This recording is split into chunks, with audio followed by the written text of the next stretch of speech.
In Odessa, 10 people, including medics, policemen and ordinary civilians, died due to the Russian missile attack. This is reported by the local authorities. 39 people were injured, including 4 children. Also, 30 adults are in hospitals, 3 of them are in extremely serious condition. According to the President of Ukraine, these are not random strikes, they are demonstrative strikes. After the calls and meetings with Putin, after all the false gossip in the media about the alleged abstention from strikes, Russia shows what it is really interested in, only war, added Zelensky. The Kremlin reacted to the news that Ukraine was allowed to fire long-range missiles at the Russian Federation. The spokesman of the Russian president, Dmitry Peskov, said that this is a qualitatively new round of tension and a qualitatively new situation from the point of view of the involvement of the United States in this conflict. The European Union has a different opinion. The permission to use American long-range weapons on the territory of Russia was called justified there. I've been saying once and again that Ukraine should be able to use the arm we provided to them in order to not only to stop the arrow, but also to be able to hit the Arcus. I continue believing this is what has to be done. I'm sure it will be discussed once again. I hope member states will agree on that, and if not, anyone will do whatever they believe is according with the need to support Ukraine. Up to 100,000 North Koreans may be transferred to Ukraine. Such data was obtained by Bloomberg from the intelligence services of a number of countries of the G20 group. A figure of that magnitude, if it materializes, would likely come from multiple rotations of troops over time, rather than a one-time deployment, agency sources said.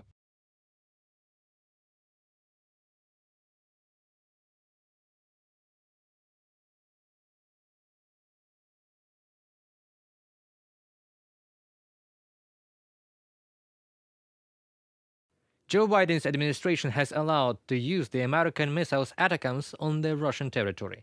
The change comes largely in response to Russia's deployment of North Korean troops to supplement its forces, a development that has caused alarm in Washington and Kyiv.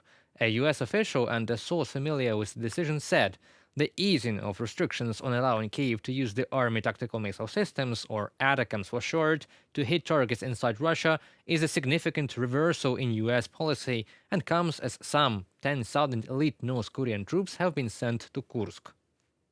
According to the laws of armed conflict, Ukraine has the right to strike any militarily significant target, but it must avoid targeting civilians. There are no restrictions on the range of weapons used in international law. By restricting the range of Ukraine's use of U.S. weapons, the United States has unjustifiably imposed unilateral restrictions on Ukraine's self-defense that go beyond any requirement of international law. Kurt Volker, former U.S. Special Envoy for the negotiations with Ukraine, in a comment to Ukrinform,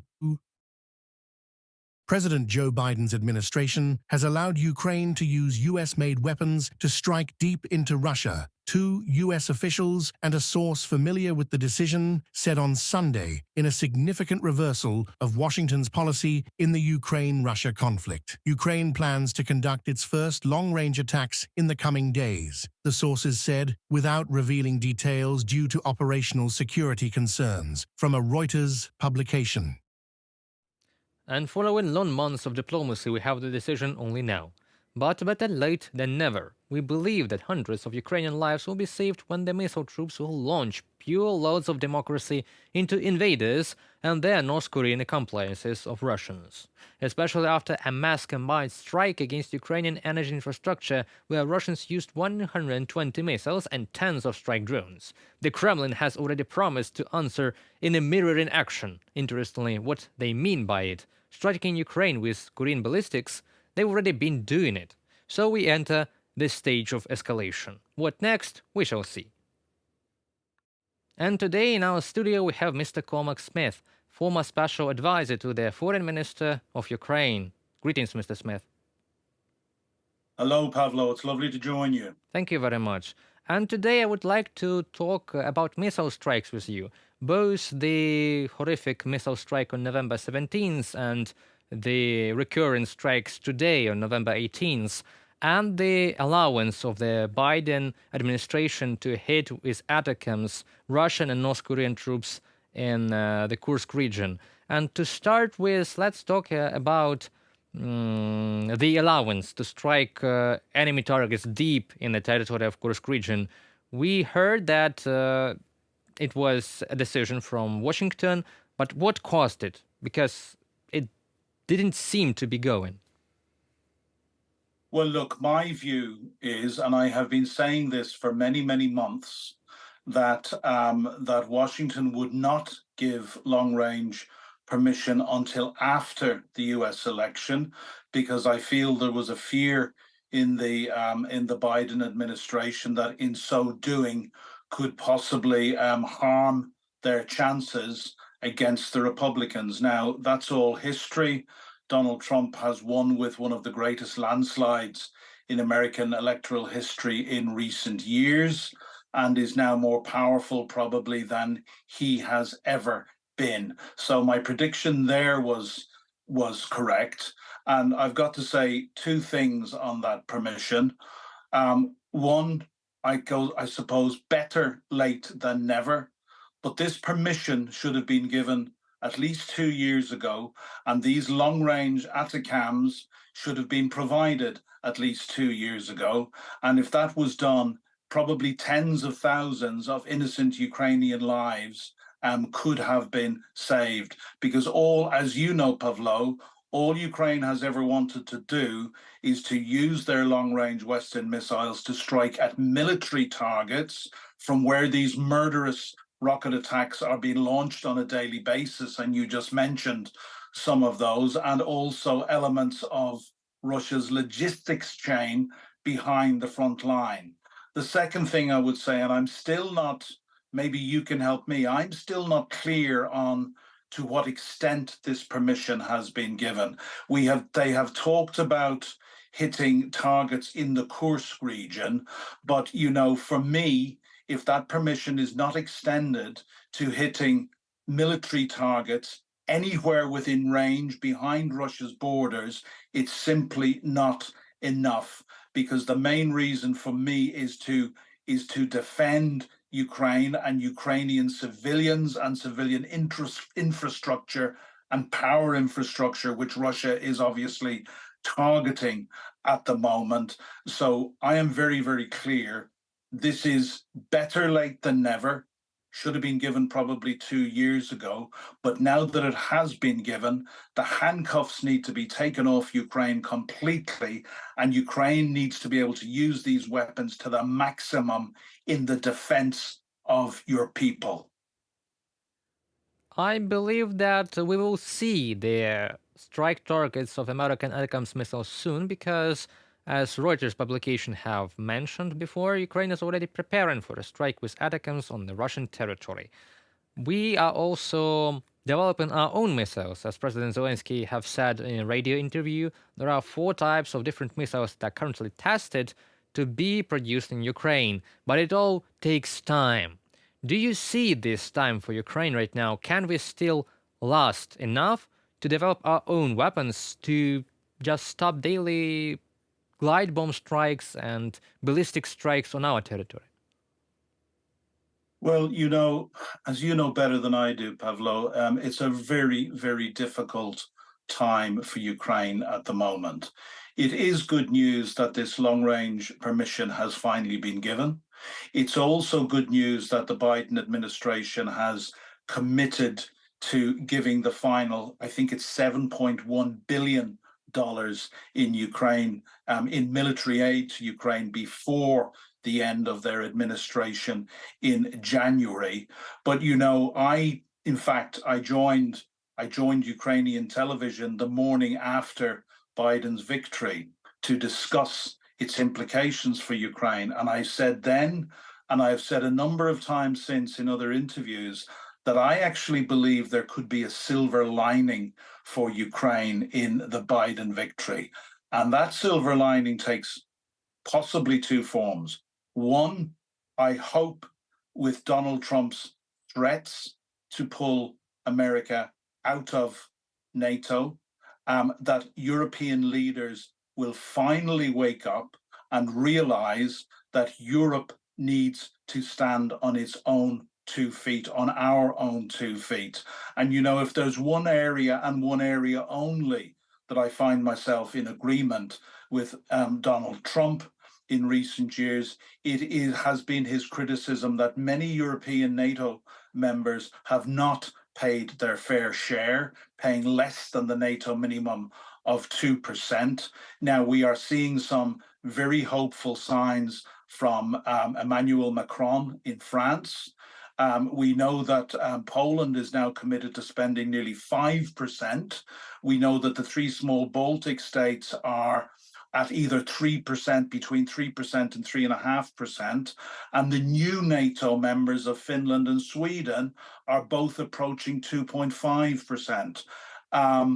Germany under Schultz, somewhat different. We had the very, very cynical and, in my view, completely pointless telephone call between Schultz and Putin on Friday, which obviously President Zelensky came out very diplomatically against and gave his view that it would achieve nothing, because, of course, we know that Putin negotiates in bad faith, and when it's in relation to Ukraine, he always breaks his word. So the truth, that not just the truth that Ukraine knows, and that the rest of Europe in particular has to finally face up to, is that Vladimir Putin, one, will not stop at Ukraine, and two, will only stop when he is stopped. Vladimir Putin will never, a just peace for Ukraine will never come out of a negotiation with Vladimir Putin.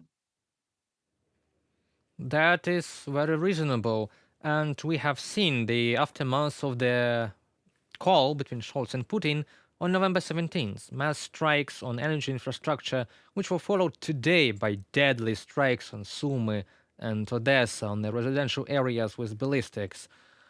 Is that a kind of sick diplomacy, the evil diplomacy showing that no matter what you do, I will continue to kill? Well, I think exactly. And we saw Schultz called Putin, was it on Friday? And what have we seen? What response have we seen from the Kremlin to this so-called diplomatic effort? We have seen some of the heaviest drone and missile attacks on Ukrainian cities and Ukrainian civilian targets in particular over the last 2.5, nearly 3 years.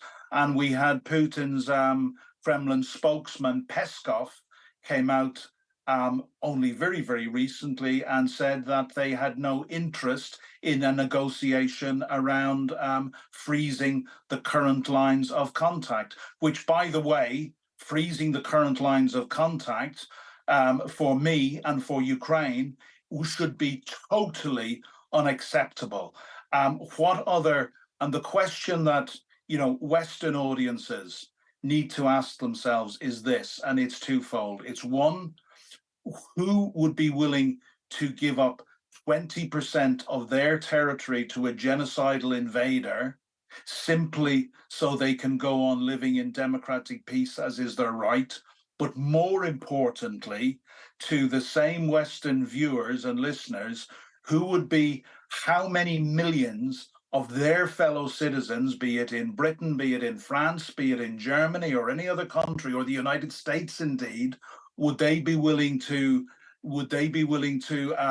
abandon to the daily systematic rape, torture, murder, plunder, and pillage which we know Russian troops are carrying out in the occupied territories of Ukraine, as they did in Bucha and Hostomel at the just before the end of the Battle of Kyiv, and as we know they continue to do across the occupied part of Ukraine. That is the key moral question that people need to ask, who tell me, the idiots who tell me that Ukraine are just going to have to accept that they should give up land for peace. One, why should they? But two, if that were to be forced on Ukraine, and I don't think that Ukraine will accept that. I think that Ukraine will fight on and will find a way through. But if that were to happen, it would be a green light, not just for Putin to continue. He would rest and he would come back later for more. But more importantly, this would be a green light for other despots around the world, and in particular, the leaders of what we now know is a solid axis of evil containing Russia, Iran, North Korea, and of course, China. Well, the situation on the front line is very tense. We have daily assaults by Russians and their daily conquerors of Ukrainian territory, with threats of up to 100 solid North Korean troops being deployed to fight against Ukraine. We're not talking about some kind of parity on the front line right now. It is the hardest and the most brutal assault in all 10 years of the war right now happening on the front line, compared only to World War II scale. I think, Pavlo, that what we need to, yes, and I am well aware that that this is very, very hard for Ukraine to sustain. And we see that for the first time in a long time, Russia are starting to make advances, albeit those advances are very slow. But again, we need to remember, and more importantly, key Western leaders need to remember that these advances are being made at the most enormous cost to Russia. We have seen for almost a month now that Russian casualties have been varying between 1,500 and up to 2,000 a day. Now, this is not sustainable, and this is one of the reasons that Putin has had to bring in North Korean troops, because he is finding it harder and harder to recruit Russians to do the fighting, regardless of the fact that he has absolutely no compunction with pouring tens of thousands of his own people into a meat grinder and to their death. The truth is, and what we also know, that the Russian economy is not in very good shape.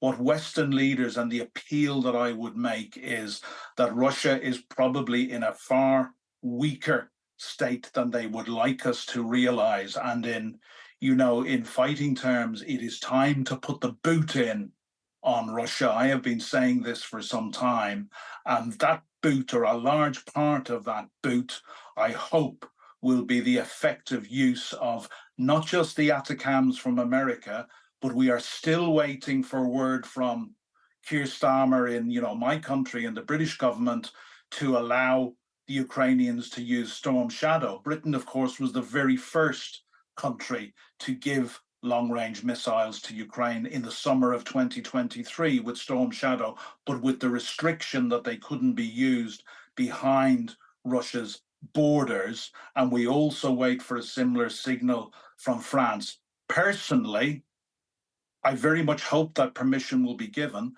but personally, I hope it is not announced. I hope that the first we all hear that permission has been given by the Brits and the French to use Storm Shadow and Scalp is when the first Russian military and logistics targets are hit by these missiles. Again, that's another criticism that I have of the Biden administration. Why did they have to make an announcement? Why did they have to signpost this to the Russians to give them every chance to move their forces and their collateral back out of range? Again, this is playing against Ukraine's interest and into Russia's interest. Well, that is very questionable indeed, because maybe this gesture has been more symbolic, and some people say that we have received it 2 or 3 days ago, and it was only announced yesterday publicly. So we can only guess why it was made so public, and be sure that these projectiles will land on Russian airfields and on Russian logistics that will prevent them from committing more crime and genocide in Ukraine. Thank you very much for this insightful interview. Maybe you have some more remarks to make in a final question. I'll be glad to hear them. Well, no, I mean, I look forward to Ukraine using this long-range permission. I've already said that it is better late than never. I do believe that it can make a significant difference. I think it can put. I have huge faith in Ukraine's military command, and I do think that in the next 2 months they can use this, I hope, to put Ukraine in a much stronger position when Donald Trump does finally come to power. I hope that European leaders keep waking up. I hope very much that the permission, if not already, has been given to use Scalp and Storm Shadow. And my final thoughts really are that Russia is undoubtedly a lot weaker than they wish us to realize. And of course, they still make veiled threats about retaliation. I find it very amusing. I suppose for my last thought, I find it very, very amusing that Russia is so incensed that Ukraine can use British, French, and American missiles to strike at their military targets, while they have been using Iranian drones and missiles for well over a year to strike at Ukrainian civilian targets and murder Ukrainian civilians. Again, we know Russia lies. We know that Russia is not a normal state. They are a mafia state, and as such, effectively do not have the sort of morals that we aspire to in the democratic world. But think about this. This should make people in Europe and our leaders realize finally what they are dealing with in Russia. And in Russia, you cannot, diplomacy will not get you anywhere. The only way that Russia can be dealt with, and this has been true for as long as I have been alive, is from a position of strength. Vladimir Putin will only stop when he is stopped. Thank you very much. We all hope for that the war ends with stopping Vladimir Putin and his genocidal war of aggression and pushing them out of our sovereign territory. Thank you very much, Mr. Thmes. It was a great pleasure to interview you today. Thank you, Pavlo. Have a nice evening. Hi, I'm Yulia, and this is Redlines, a show where we dive into daring subjects and cross some red lines of political speak. Today we're going to be talking about what's going to change with Biden's authorization of long-range strikes to Russia. And here with me I have Professor Gerdes and Irina, the founder of Zigaspa. So my name is Darren Gerdes. I'm just a professor trying to provide context in the war in Ukraine. I've been at this since, I started by writing a little ebook on Zelensky after I heard the "I need ammunition, not a ride" statement. And I thought, wow, who's this guy? And I need to know more. And I've been tracking the war since the very early days. As a consequence, got on YouTube at early summer. I got on YouTube of 2022 and just have been cranking along ever since, trying to provide daily updates to provide context to people who want to know more but can't seem to get it from local media. That's awesome. Irina?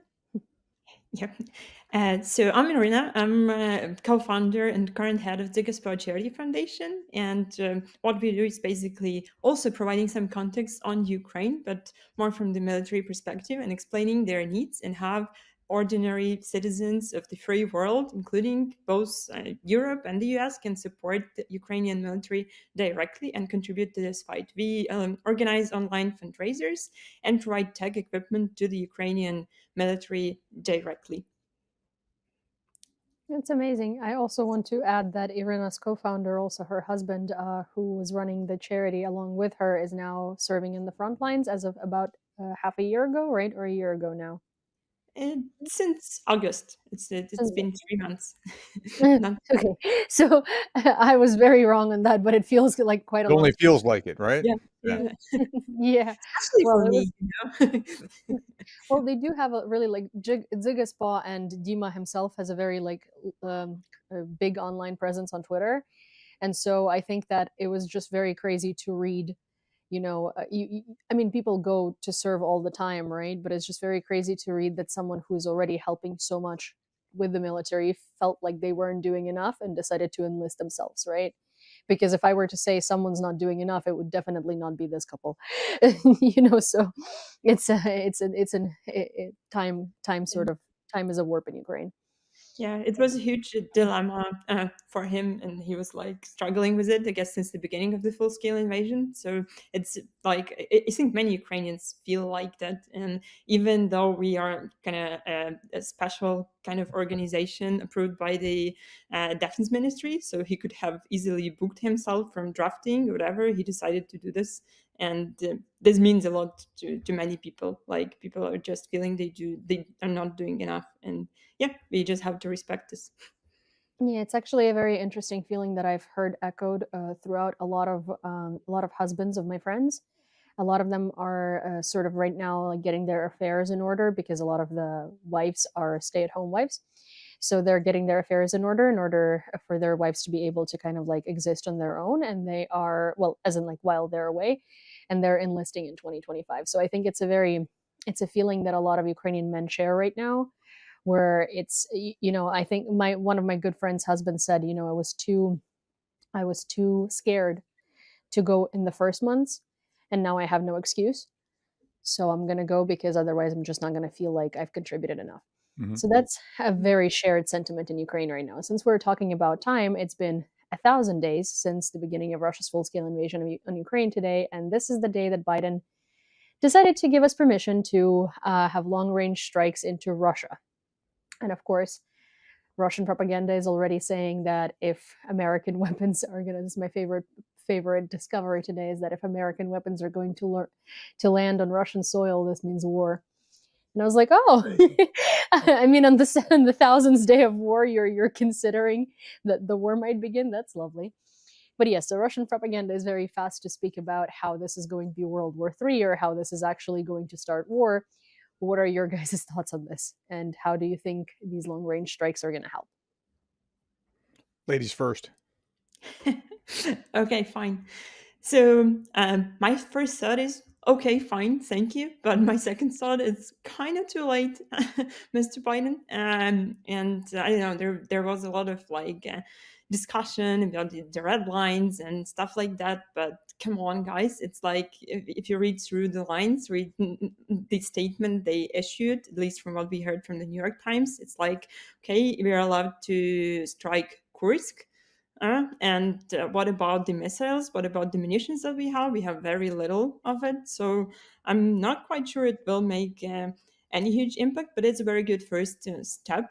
Again, a step that was made a little bit too late, but maybe something bigger will follow, and I really hope for that. So I think you need to rename your program because none seem to exist. When you think about red lines, this is now the 11th or 12th red line that has been. I'm not making this up. 11th or 12th red line that has been put forward. If you do this, we're at war or nuclear or whatever, and everyone gets passed. So now, with that being said, I was giddy yesterday, and now I'm coming down off of it because I realize what's actually happened.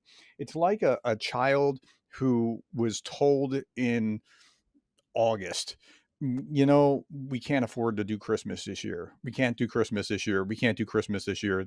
September, October, can't do Christmas this year. November, can't do Christmas this year. And guess what? We're doing Christmas. And then you get socks. Because that's essentially what has happened here, where the limited strikes within Kursk is what the parameters seem to be.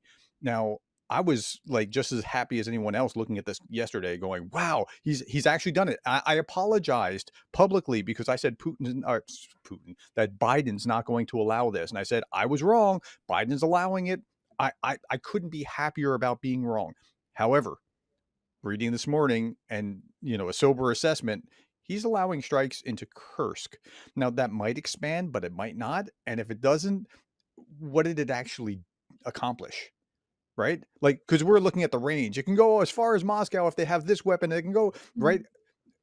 If it's limited targets into Kursk, and Jay and Kiev called it correctly in his assessment. He's like, look, he always has a back door here.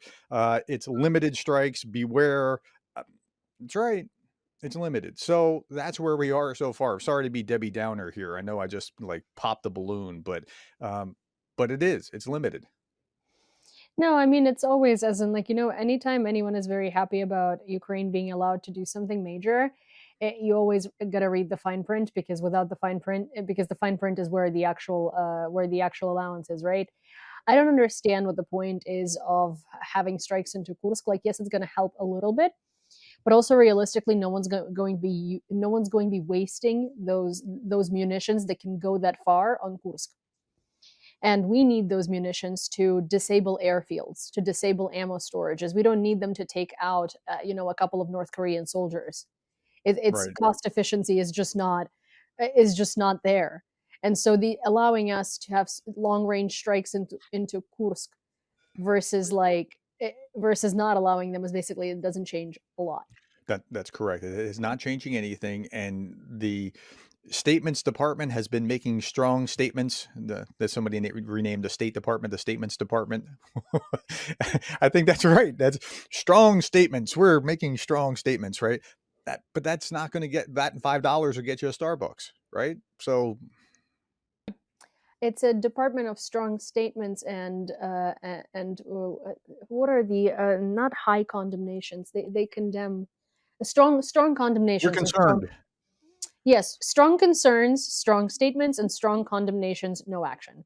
Very concerned. Extremely concerned. Yeah, totally. So very concerned. I do like that Biden said, I do like, as in a funny way, that this is a response to North Koreans joining Russia in their war. I mean, if that's a response to a dictatorship joining another dictatorship and invading a European country, then boy, are we in more trouble than we thought we are.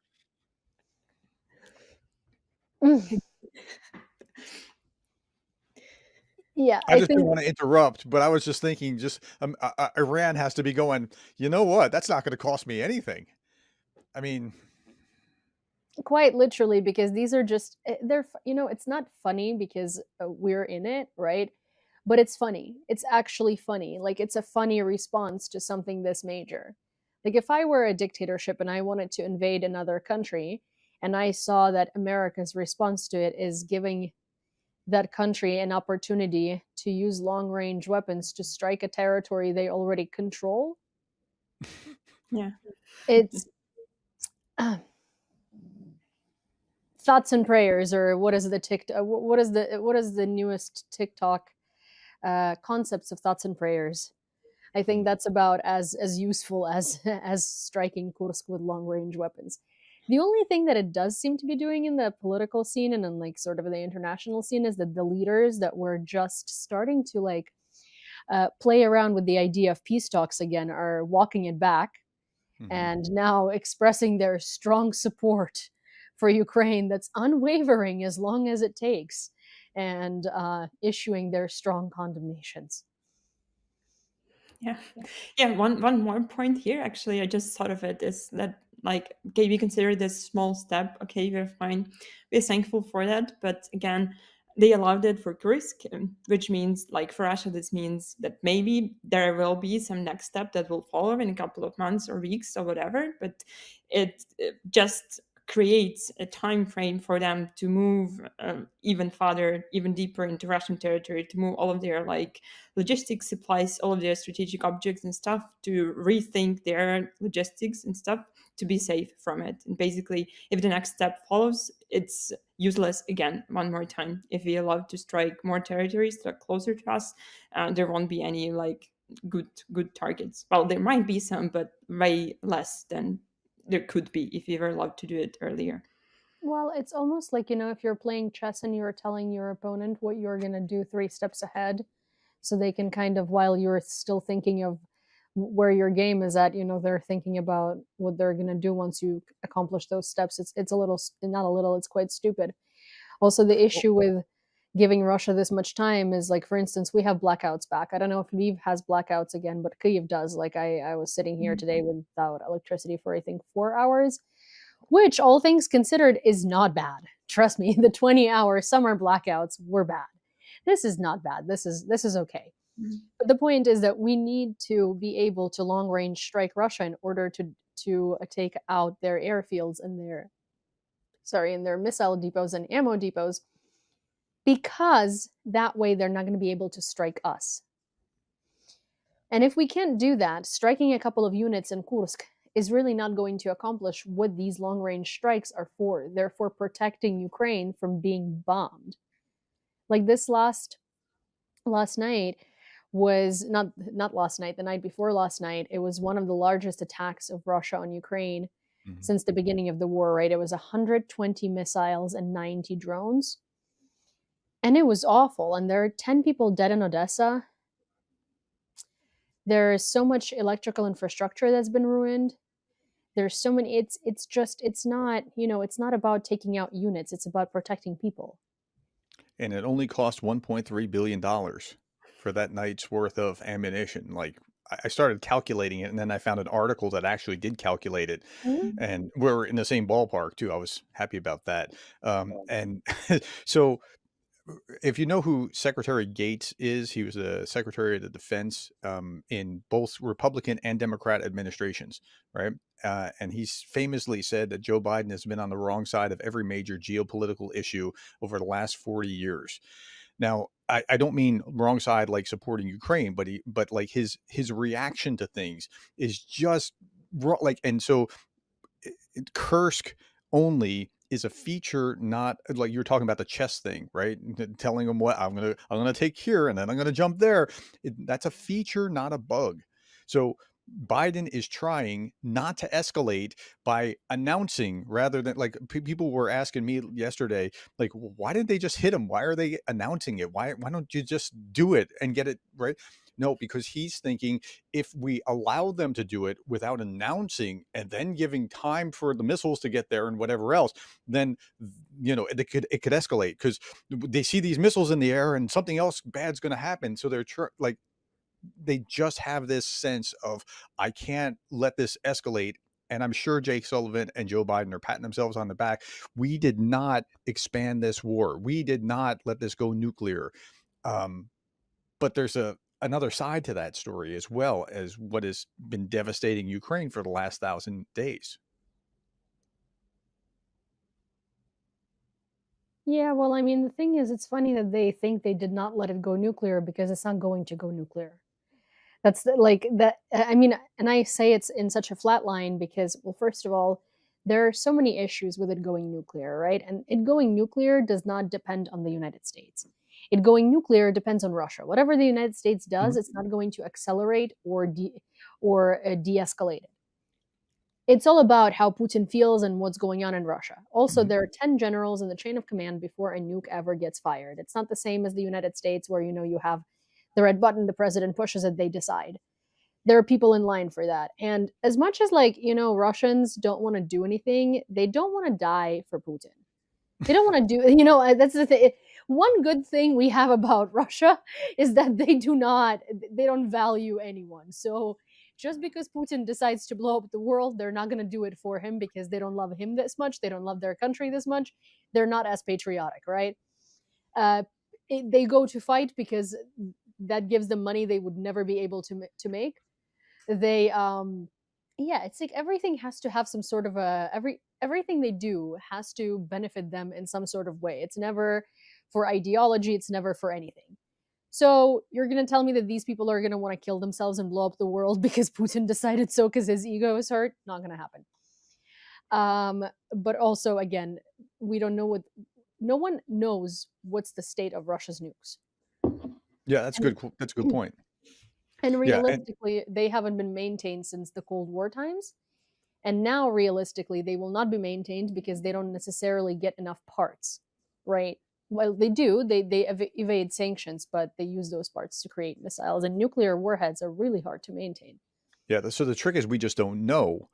But if you just assume based on what they've not maintained here and they've not maintained there and they've not maintained here and the level of corruption here and there and the other place, and you can see all this, it just seems like it's a high possibility that they didn't really carry it out. But the threat is really what they need, not the actual nuclear weapon themselves. They just need the threat, and the threat has, look, honestly, we have been deterred.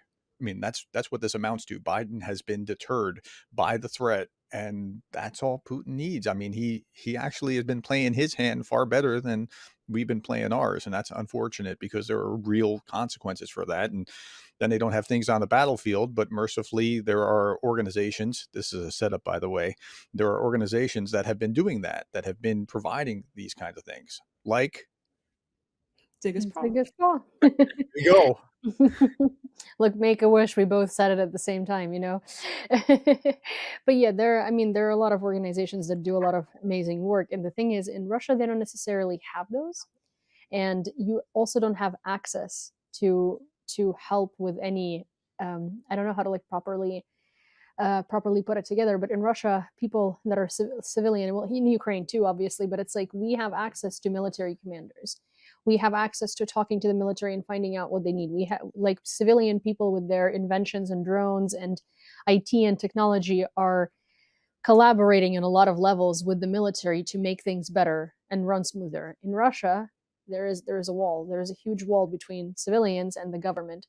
So they're not helping the government in any way to maintain this equipment or make it better. But also, I mean, not that we want that. It's great that there is a wall. I'm sure they don't think that this is to the detriment of them, but also I'm happy that there is a separation of church and state in that way. Although Yeah. really there is no separation of church and state particularly, so that was a bad analogy. Yeah, Comment on that. So I was trying to Google like how life in Russia looks like and Google something about their volunteer movement. So I was able to find two organizations and I watched a video blog of one of them. It was kind of fun to watch because there was this kind of military style dressed man, very rough, like going to the front lines, and he's filming like, here's what I'm packing. I went to the humanitarian aid department of some of like local organizations which collaborates with the government, and they're getting things from the government, and he's like wearing multicam things, wearing his knife, so he's a very dangerous looking person, and then he's packing kind of wet wipes and toilet paper, and that's what he's taking to the front. And it was very fun to watch, and he's like non-ironically filming all of that, and then films how he goes to some military units, and it was similar to what we do kind of. So like a video blog we are on a tour to visit our military guys. Here we are in Donetsk and stuff, but then he's transferring just like wet wipes and maybe a couple of tourniquets, which are not good looking tourniquets. So yeah, I can share that if anybody's interested. no, I mean that's good to know, but it's actually very good information, and I don't think that we would have seen this information otherwise or heard of it otherwise, because I do So feel like the last time I heard about Russia collecting money from civilians for their poor guys at the front was TV Rain, Russia's opposition channel, whose host was raising money for the poor men that went to war that isn't even theirs. So yeah, that was the only really initiative that I've heard about. You can guess that me and good Russians don't mesh well together. But yeah, I your do think. Yeah, go ahead. your analogy of separation in church and state, I know what you meant. You meant separation of what you do in the voluntary sphere in society versus the state. And that, so I got the example. I think what we're seeing is a North-South Korea model starting to emerge in the way that we do things. In Russia, they're doubling down on the authoritarian nature of things. They're trying to control. So Russians are contributing, but they're contributing because somebody at the top says, you come work in this factory, you go to the front line, that sort of thing. In Ukraine, you see a model where the market forces are being really unleashed, and you see this in like drone production. for example. Like there's hundreds of companies producing drones now. And so you see them westernizing and embracing the market mechanisms that are going to allow the best things to emerge from the bottom up, as opposed to top down kind of rigid controls. And that is not going to go well for Russia. Humanity's experience with these experiments have demonstrated time and time again that that's a poor model, and so Ukraine's going to run circles around that, and Russia is going to go deeper and deeper into spending more and more resources trying to keep up with what Ukraine's running circles around. And that's just where it's going to go. It's predictable. You can see it if you have any sense of history at all. Yeah, I mean, it's any sense of history. I feel like a certain country in the West right now is failing their history very, very badly, and we're seeing a lot of examples from history repeat themselves. I've repeatedly seen people say that we're in 1938 and we're about to cross into 1939, and I agree with that. And it's up to us if we stay in 1938 and change the course of history, or if we cross into 1939 and repeat it really badly.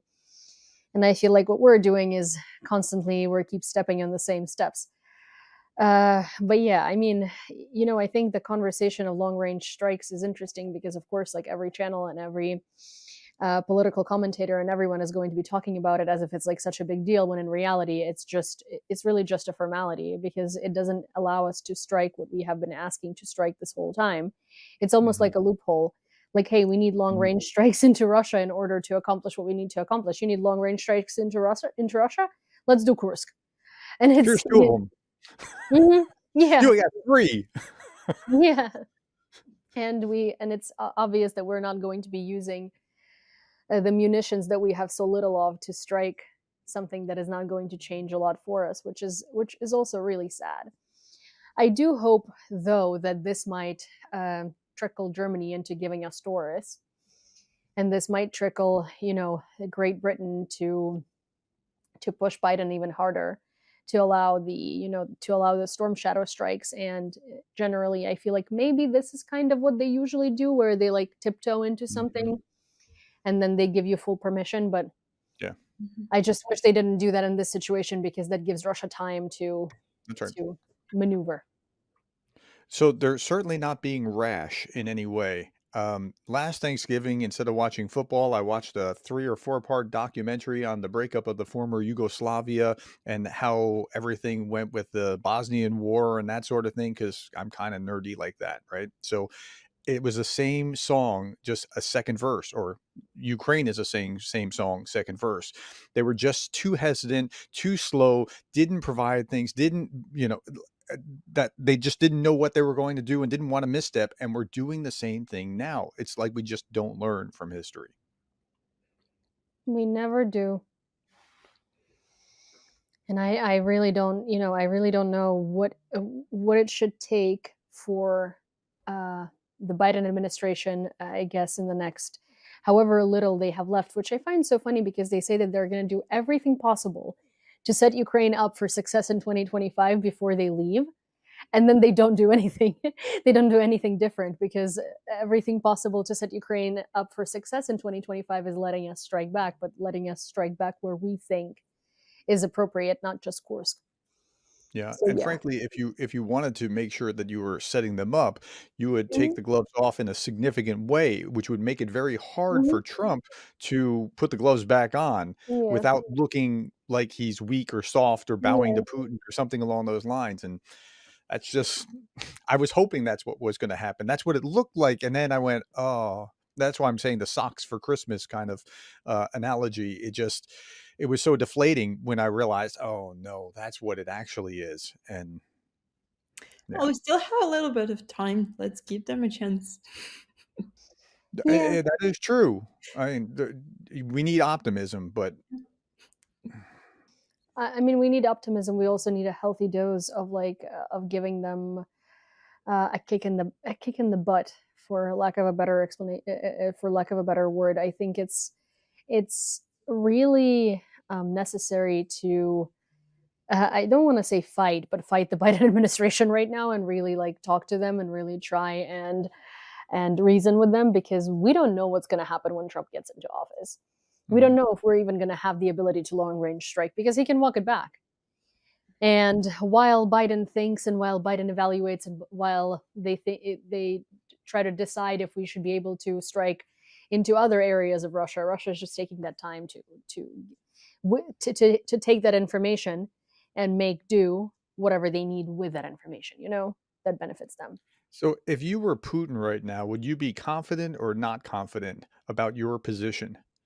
And I think we've given him a lot of reasons to feel like he's in a good spot. I mean, not just the U.S., like the thing with Schultz over the last few days, which this has to be a record for the worst timing of anything ever politically, right? So Schultz was getting to that weak point, like he's weakened politically within his own country and up for re-election in not too long, right? And so he's trying to, like, maybe I can make a deal while saying we support Ukraine, but you got to stop what. And Zelensky didn't want him to talk, and he talked, and then the results of that are Putin's emboldened, and we have the missile strike. And then the next day, they get the word about being able to have long range strikes when he just doubled down 3 days earlier about, I'm the chancellor of peace and Taurus will never be in Ukraine. And like he, I don't know how he explains his way out of that. That one I just don't understand. He's got himself twisted up like a pretzel. Good one. Yeah, but I mean, here's the thing. I don't know what standing Putin is in. I think he's going to be in good standing when Trump is in office, and it's not even like we can speculate on whether Trump is Putin's friend or not Putin's friend. The thing is, like, no one's scared of Trump, and no matter how many Americans think for some reason that Europeans or Putin or whatever are scared of him, he's a laughingstock for Europe and for Putin. And Putin would not be deploying his trolls if he didn't think that Trump would be useful for him. Yes, Trump is a wild card. We never know what he does. Mm-hmm. But that's the issue. We don't know what he does. We don't know where his stance is. Like, his cabinet is, they're contradicting themselves on what their stance on Ukraine is. He's picking, I don't know, he's picking crazy people for his administration. You know why? Such chaos, huh? You know why he's picking crazy people for his cabinet? Well, they have criminal cases against them. No. But this again is not a bug, it's a feature. He's intentionally picking people that are kind of on a nutty side, almost like a thumb in the eye to the establishment, because he's a populist and he comes from this, and his base is such that they kind of enjoy every time he says something crazy. The crazier it is, the better it is for him, for his base. Like there's a reason that he's saying the things that he says. There's a reason why he's doing the things that he's doing. And Ukraine doesn't really factor into the top features. Like we're paying close attention to it, but it's really like when people voted, the top reasons that they voted, only 4% of the population voted because foreign policy was really important to them.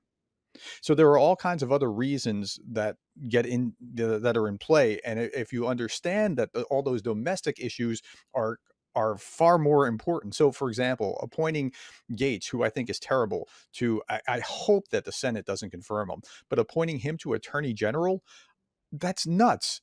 But his base will like that that's nuts, and he's going to go in there and be a wrecking ball and go wreak vengeance for Trump for what the previous administration is perceived to have done to Trump. The MAGA side will say this is lawfare, and that they wouldn't have prosecuted Trump except for his name being Trump, right? They're attacking a political opponent through the law. Whether that's true or not, they believe that.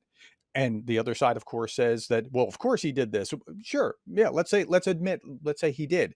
But if you hadn't gone after Hillary or Biden or whoever else for whatever else they might have done as well, it feels imbalanced to a large section of the population. So that's why they're picking someone like that. Now, Tulsi Gabbard, there's no excuse for her. She's terrible. I mean, absolutely terrible. This is like the worst possible pick. But Michael Waltz, I think, might actually turn out to be good. A former Green Beret to replace Jake Sullivan. Like, the bar is not really high to replace Jake Sullivan. Let's start with that, right? But this guy could actually turn out to be reasonably good for Ukraine. We just don't know what will be. And while I say I've maintained Trump as a wild card, but I said it's an outside chance that he's going to be good for Ukraine. It's not like, hey, he's going to be great. I just don't know, but it's possible because he has no internal compass. He will just do what's good for Trump, however he defines that. Yeah, well, that's also the thing. It's like, I think that checks and balances are present in the democratic government, whether you like them or not, because they're different people with different opinions and like whatever, and their advisors. There are no checks and balances in this government because it's There are. whatever Trump wants. No, there are. Okay, so you have to look a little bit more closely to understand that. So the Republicans have both the presidency and both sides of the House, but that doesn't mean that nothing can get through. So if the Democrats held the House, it would be a lot easier. The Republicans hold the Senate, but you have to have 60 votes to pass anything in the Senate by the Senate's own internal rules. They have 54, I think, so they don't have 60. So there's still some negotiation room. And as far as foreign policy goes, many of the Republicans, particularly in the Senate, are my type of old school Republican, like Ronald Reagan type of Republicans who support Ukraine. And so you actually have a majority in the Senate, even if you don't have a majority in name, that support Ukraine. Does that make sense? So there is some barrier, and that 60 rule in the Senate is going to help with that significantly. But there's not a lot of a lot of checks left, admittedly. So, and Mike Johnson doesn't have to pick up legislation on the floor unless he wants to in the House. And Thune, who just became the majority leader in the Senate, is actually a good guy, cut out of a cloth like McConnell as far as Ukraine goes. He's going to be a good guy for that, and Yeah, I think he has apparently a Trump really spine. doesn't like him. I'm sorry. Apparently Trump really doesn't like him. Yeah. So I think he has a spine to stand up and do the right thing and work across the aisle. Now, MAGA hates working across the aisle. Like, how could you possibly work with Democrats? Old school conservatives like me are like, why wouldn't you, to accomplish your shared objectives? We can fight about that thing over there, but let's work on this thing together. So there is a little bit of hope in that. So it's not all lost. And how does it work in general if because they are kind of putting it in public and they're sharing all of their candidates and stuff. So do they have, how do you think that they have the negotiations and talking beforehand, or are they sure 60 Yeah.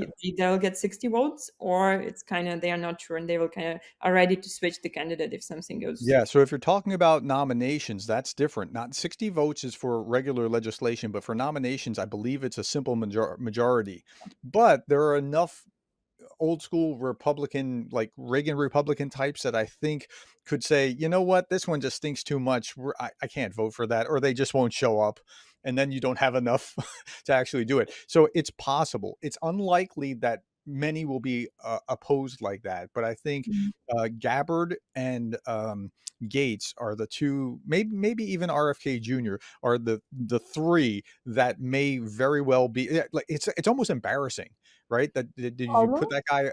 Well, I mean, I understand why he's doing it, and that's why I'm saying I get it. But it's like if you don't understand that, just looks so freaking bizarre. But it's not just bizarre; it's intentional. At any rate, I think for a few of these nominations, they could be held up um, by the Senate. It's hard to go against your own party, but it's possible. So we'll see. And Gabbard would just be terrible. I just can't understand for the life of me why she would even be in the running here for Because that they're buddy particular. buddies. I mean, yeah, I understand why he does that too, but also like this is the thing. It's he runs an oligarchy where he's not appointing people because because they're good for the Yeah, job. He's appointing people because they're his buddies, and because that's right. yeah, And so they have a MAGA mindset, and they're personally close, and those are two of the main criteria in there. So they have to be a loyalist, have to be MAGA, have to be either. It's almost like a Celebrity Apprentice. Like they have to be either popular or good looking or something Mhm. along those lines. And those are the key features, and that's problematic in many for many reasons. I like Well, when it's somebody I never heard of who was the undersecretary who served for X number of years in the CIA or like that kind of thing. We're like, oh, okay, he's qualified. Tulsi Gabbard all of the countries are going to stop sharing intelligence with the United States because she's very, very reasonably a Russian asset and also an Assad apologist. So there is a lot going on there. That makes But a real tricky place for all the allies to be, I exactly, mean, as no one's well, going to because you share wanna intelligence share, with but you America. gotta be careful now, and Yeah, exactly. So people, countries are just not going to share intelligence. I am very curious though, Irina. Have you changed? Have you seen a change in donations from American people since like what? So how did the election um, impact people's willingness to help? That's a good question. I'm telling right away that we didn't do like analytics on that particular question, but in general, I think from starting midsummer, the volume of donations we were getting from the US, the share of US donations kind of decreased, and we got more donations from Europe. And maybe that's related to people realizing like they have to take their step, and people feeling maybe starting getting a feeling that okay, it's closed, and okay, America might stop giving all the support and stuff.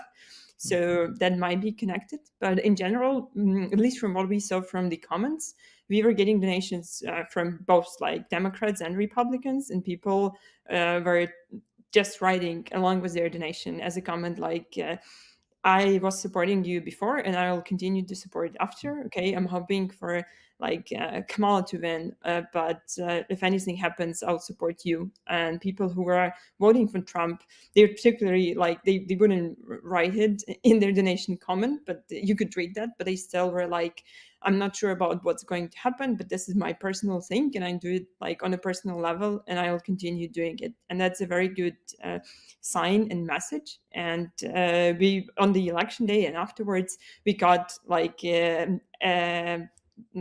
big kind of increase in the donations from the US, because some people were disappointed that the Democrats did not win, and they were like, okay, now I have to do my step, and now I have to jump in because my government wouldn't like kind of have control of it, so I have to step in.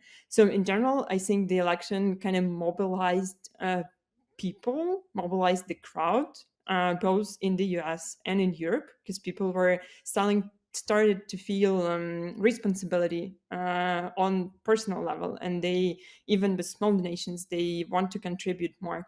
And by the way, our donation volume from Germany increased also, related to what we talked about, Olaf Scholz and stuff.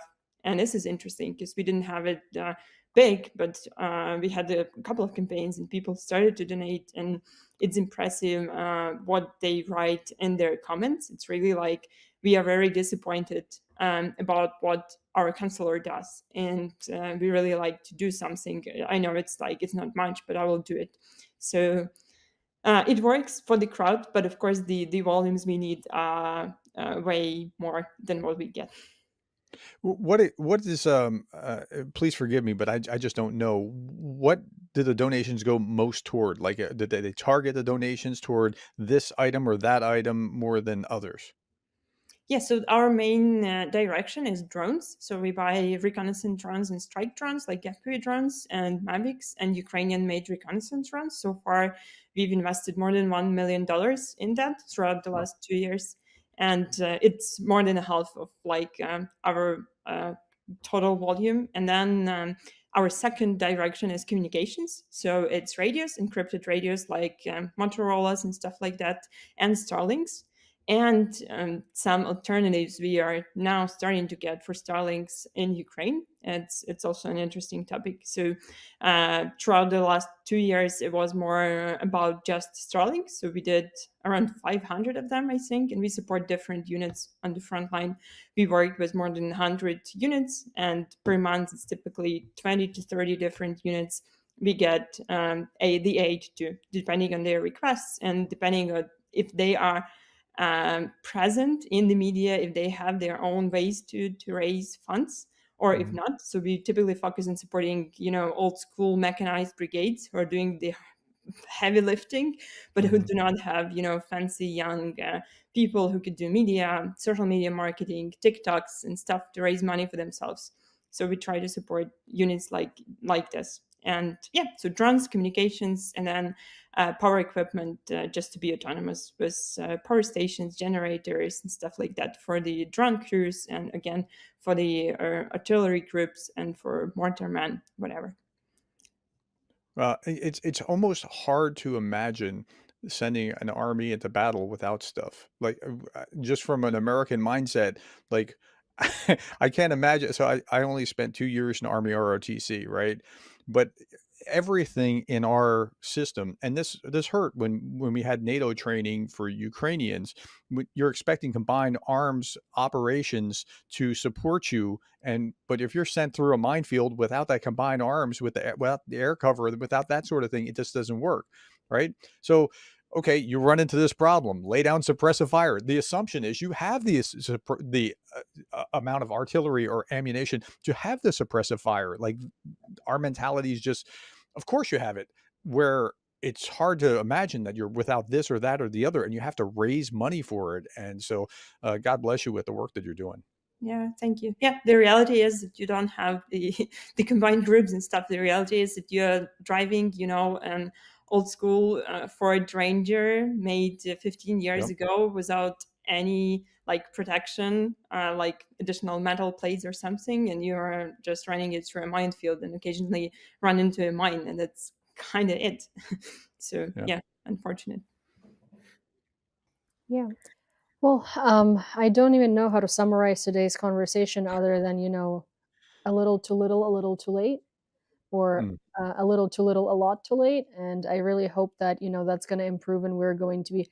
I feel like this conversation shouldn't be had until we actually have a permission to have strikes into Russia.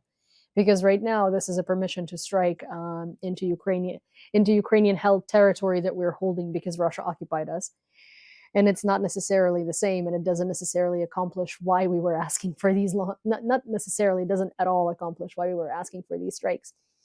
What I'm curious about as a conclusive statement is, what do both of you think we as civilians or people who watch this could be doing in the meanwhile before this permission comes in to help Ukraine and actually strengthen us?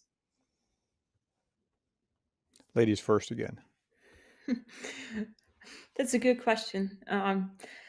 For me, I see my main kind of mission is to translate the war stories to a personal level, to share personal stories of people so that more people can relate and more people can take care of what's going on and get interested and get involved. Because the major issue I see was the war going like it's like more than 1,000 years now, 1,000 days.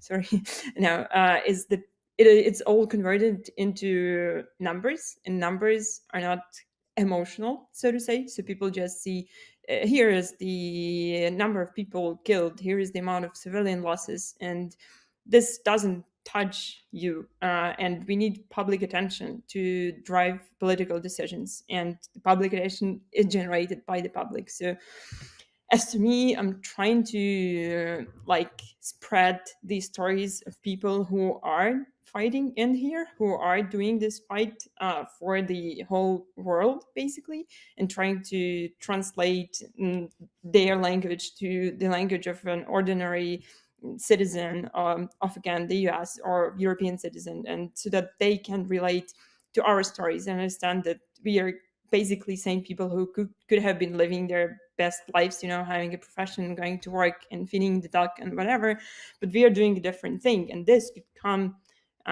to you, basically, to your houses and to your families, and you have to do something. And then if we get enough attention on a personal level, and we convert it to to the crowd, and then they will influence the governments. At least I hope it still works like that, and we still have democracies that work and function like it was intended to be.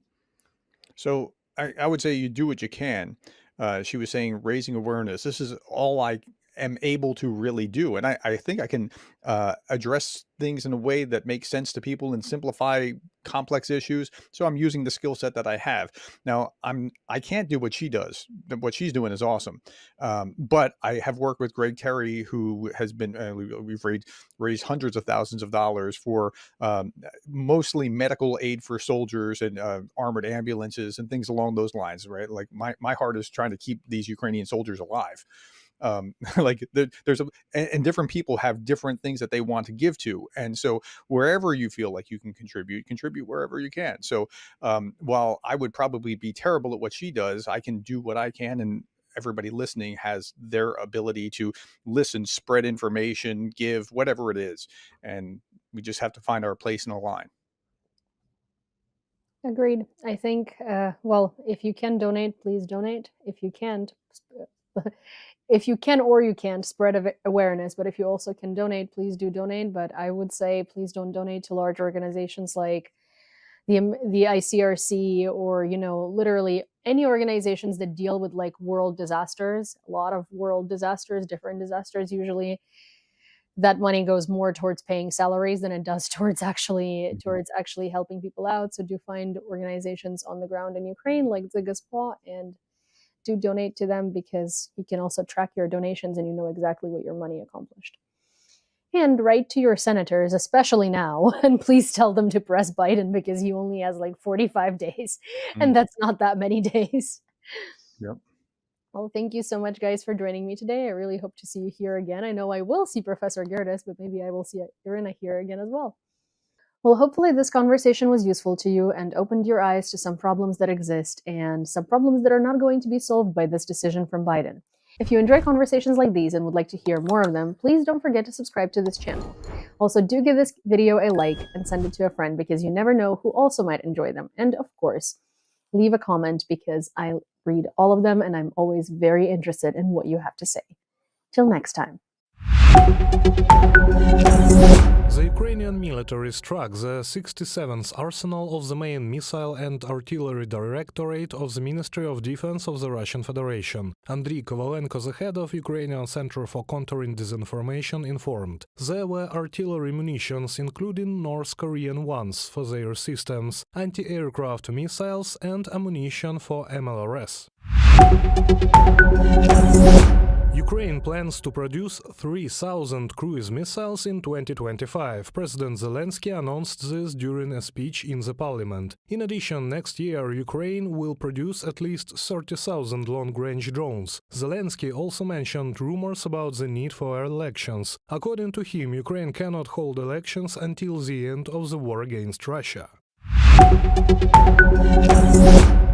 According to preliminary data, 11 people, including one child, were killed and 12 people were injured in Lviv as a result of the Russian attack. According to emergency workers, 2 people may still be under the rubble. President Volodymyr Zelensky said that such strikes indicate the true intentions of Russian leader Vladimir Putin. He wants the war to continue. Talks about peace are not interesting to him.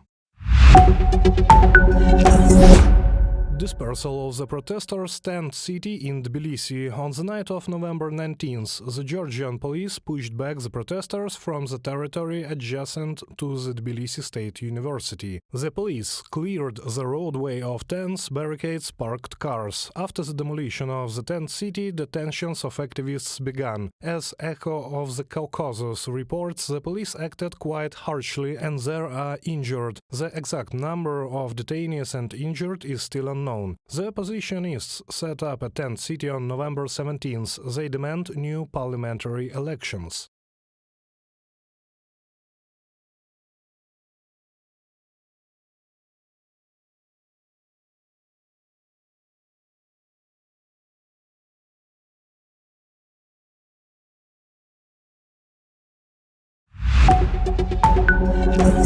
At night, the Ukrainian military attacked an industrial enterprise in the Belgorod region and the 13th arsenal of the main missile and artillery directorate of the Ministry of Defense of the Russian Federation in the Novgorod region. In Belgorod region, the factory of the company EFCO, which publicly makes food products but in fact also manufactures cargo drones used by the Russian army for military purposes, was attacked. The Ministry of Defense of the Russian Federation in turn stated that 44 drones were shot down over 9 regions of Russia overnight. The most over the Novgorod region, where 20 drones allegedly were destroyed.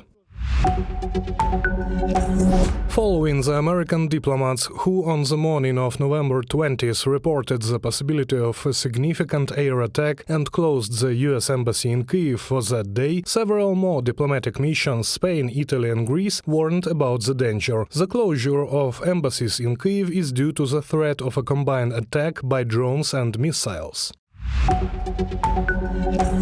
Denmark will provide Ukraine with 130 million euros for the development of the defense industry. Danish Prime Minister Mette Frederiksen said this during her visit to Kyiv. Also, Zelensky and Frederiksen inspected Ukrainian long-range drones, which are being purchased with the support of Denmark. In total, Copenhagen has already provided more than 20 packages of defense support, and together with Ukraine created a special model for the development of Ukrainian industry. At night, the confrontation between protesters and the police continued in the capital of Georgia, Tbilisi. As the day before, the police demanded that the leaders of the opposition and their supporters vacate the roadway. After that, hundreds of law enforcement officers arrived on the territory. The protesters did not enter into a conflict with the police representatives and went to the neighboring street. The opposition is protesting against falsifications in the parliamentary elections held last month.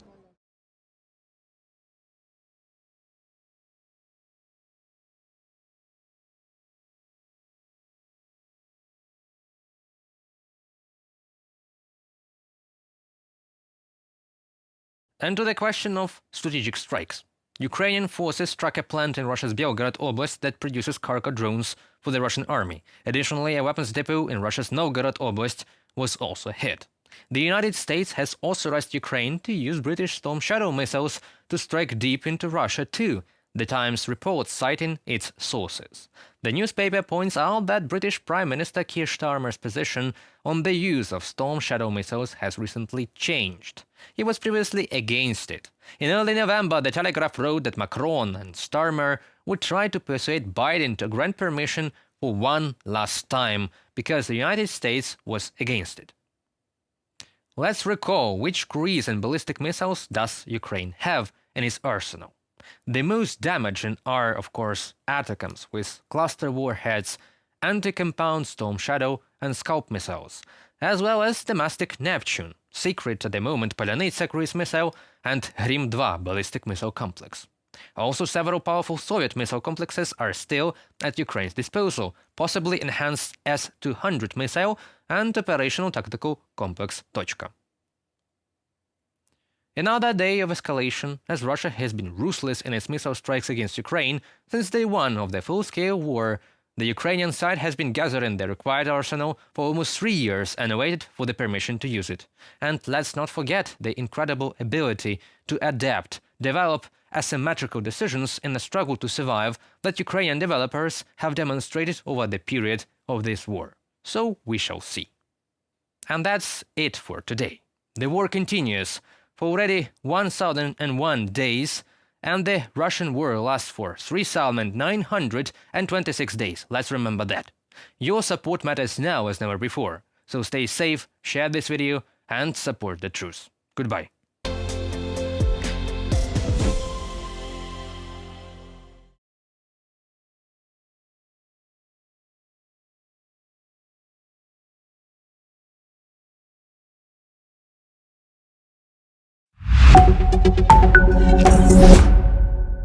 Massive shelling of the Kursk region by Ukraine with missiles. According to OSINT analysts, a bunker in the village of Marino was hit. There may have been a command post for Russian and North Korean troops operating in the Kursk region of the Russian Federation. It is not yet known what type of missiles was used to strike. Kyiv did not comment on the attack. Earlier, it became known that the USA and UK gave Ukraine permission to use ATACMS and Storm Shadows missiles on Russian territory.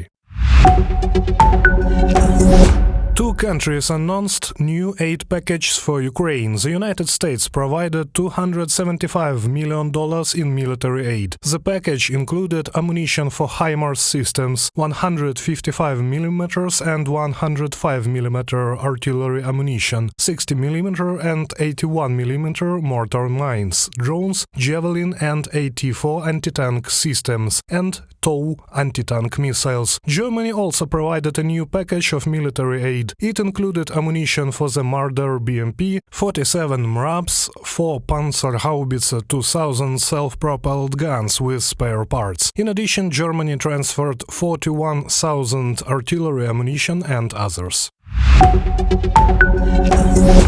Russia attacked Ukraine with an intercontinental ballistic missile for the first time. This was reported in the Air Force of Ukraine. The city of Dnipro was under attack, namely enterprises and critical infrastructure. It is reported that the launch was made from the Astrakhan region of the Russian Federation. Russians used intercontinental ballistic missile, probably the RS-26 Rubezh, weighing 40-50 tons, intended primarily for delivering nuclear warheads. However, the Russians use it without a corresponding warhead, primarily for a show of force and psychological pressure. The International Criminal Court has issued arrest warrants for Israeli Prime Minister Benjamin Netanyahu and former Defense Minister Yoav Gallant. According to the website of the court on November 21st, they are suspected of committing war crimes in the Gaza Strip. The ICC also announced that it had issued an arrest warrant for the leader of the military wing of the Hamas group, Muhammad Deif. In August 2024, the Israel Defense Forces announced the death of Deif as a result of an attack on the Khan Yunis area.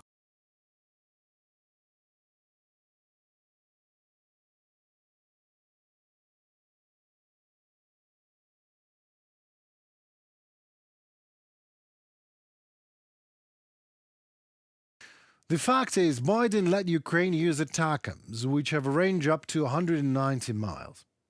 This week, our armed forces fired the first salvo, hitting an ammunition depot in Russia. The French and British, who have supplied the Ukrainians with their versions of such weapons, can now follow Biden's lead and let Kiev have at it. Biden's permission was long overdue, yes. The ostensible reason for Biden's shift is that Putin escalated first. By inviting his new brothers-in-arms from North Korea to join the fight on Russia's side, Russians and North Koreans are massing for a counterattack to retake the Russian region of Kursk. The Russians have also stepped up their bombing of Ukraine's civilian infrastructure to make the Ukrainian winter cold, dark and deadly. Bloomberg calls it a moot question whether Biden in the past could have put Ukraine in a better strategic position by being quicker to let fire the ATACMS, or indeed by providing all-American aid more swiftly and decisively. Well, for us in Ukraine, it is no moot nor even a question. Yes, Biden could do it and did not do it in time back then, but he did it now. And we, in Ukraine, finally can fight back and not only sit and wait until Putin escalates and some son of a Trump turns a blind eye to it. We understand the reason for Biden's reticence, though highest objective of his was and still is to avoid stumbling over Putin's red lines and triggering a direct confrontation between American and Russian forces or Russian attack on Ukraine on the west with tactical nuclear weapons. For 1,000 days, that is since the Russian full-scale invasion of Ukraine, Washington and other NATO capitals have debated whether Putin's nuclear threats are credible. This week, Putin signed off on the new doctrine. Boo! What Biden understands, however, is that timing matters. Right now, Putin is trying to be as aggressive and strong in Ukraine as possible to prepare for the new and unpredictable era of geopolitics that starts on Inauguration Day in the US, January 20th. The more territory and other levers Putin holds, the better his bargaining position, not so much vis-à-vis Kiev, but across the table from Trump. At the same time, Putin would never choose the next 2 months to go nuclear. And here is why in easy terms. That would forfeit the support of China that he was so diligently cultivating, and also that of Global South. I mean from India to Africa, and in fact most of the world. That would also wreck the relationship with Trump, if that is not already the case. So as Trump's entire national security idea, foggy as it is, rests on the paradigm peace through strength, so he would have to respond to even a limited Russian nuke with demonstrative, if not nuclear, military might. That has also been Biden's plan, by the way, since 2022, and remains exactly that to this very day. So Putin doesn't want to up the bet that much. If he retaliates for the ATACMS and Storm Shadows before Inauguration Day, he'll likely do so with more grey zone operations. And this week, somebody cut 2 undersea data cables connecting NATO countries in the Baltics. But the West has already said it's okay. We don't see it as a deliberate act of Russian sabotage, just a coincidence. Probably that, as we all know, happens to underwater fiberglass cables every now and then. In general, politicians in US and in Europe always tend to be a specific sort of blindness, use it as a way to counter objective reality, helping them to only see things in a way they want to see them. It is called selective blindness. Selective blind official Collective West preferred not to see Putin's escalation before he went intercontinental. Selectively blind official Collective West preferred not to see North Korean troops in Ukraine until it became absolutely undeniable. Selective blind Collective West preferred not to see Chinese weapons delivered to Russia and to stay blind to Russia buying components to its missiles used to terrorize Ukraine every day. Now, the Intercontinental missile used to attack Ukraine for the first time ever in human history. And red alert blaring in the air right now as you're watching this, and this is no exaggeration. I will hear the sirens when I walk out of this studio. So do you think selectively blind Collective West will now see what is going on in Ukraine? I mean, Western satellites can actually get a picture of me in this very studio, but they can't confirm Russia's using intercontinental missiles. I guess 2 or 3 years would need to pass before selectively blind Western politicians start to see things as they really are and call a spade, as it was exactly the case with the ATACMS. It's now official. The United States has authorized Ukraine to use long-range weapons. The US State Department confirmed the removal of restrictions on Ukraine's military to deploy ATACMS missiles against military targets on Russian territory, believing this move could shift the dynamics on the battlefield.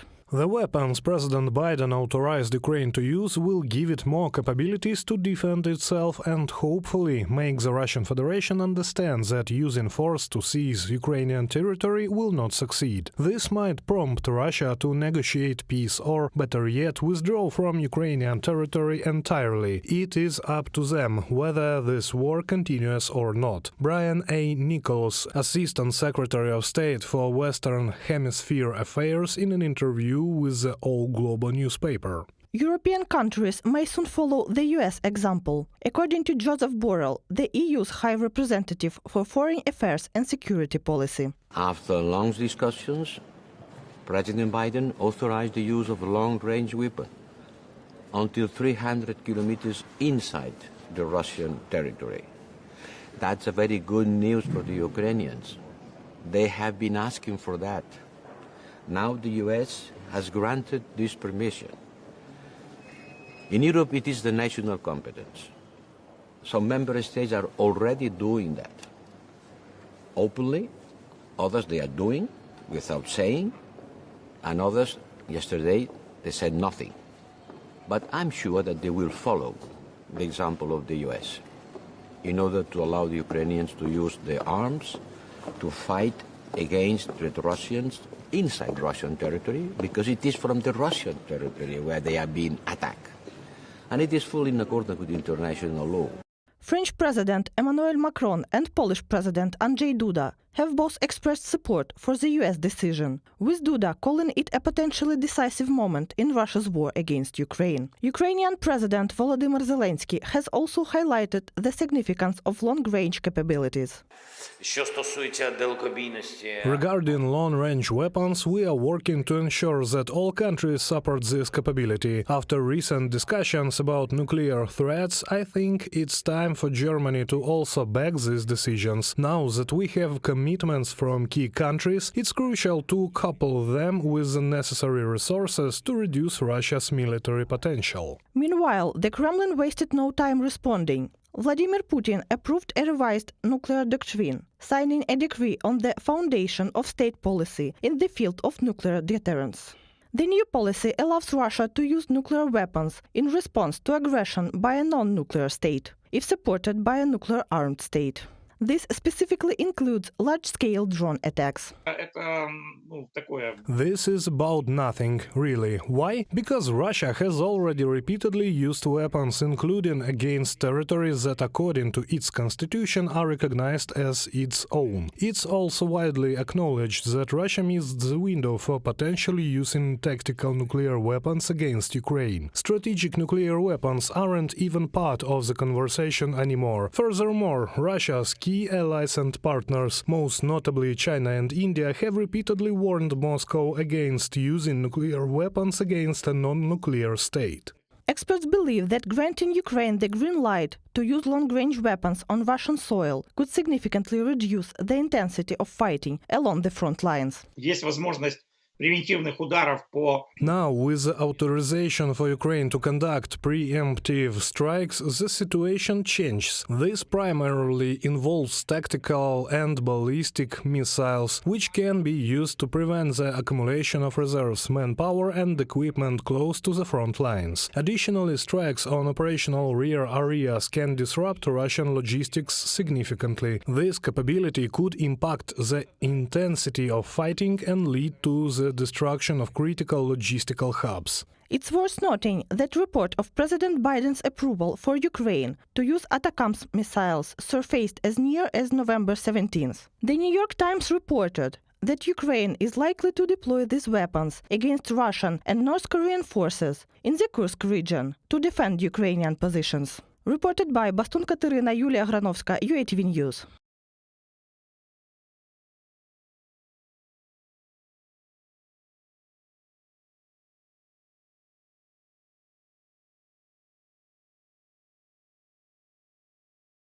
The armed forces of Ukraine struck Russian territory with Storm Shadow missiles for the first time since the beginning of the war, according to Bloomberg, which cited an anonymous Western official. Russian military bloggers on Telegram also reported the strike. According to their information, between 10 and 12 missiles targeted the village of Mar'yina in Russia's Kursk region.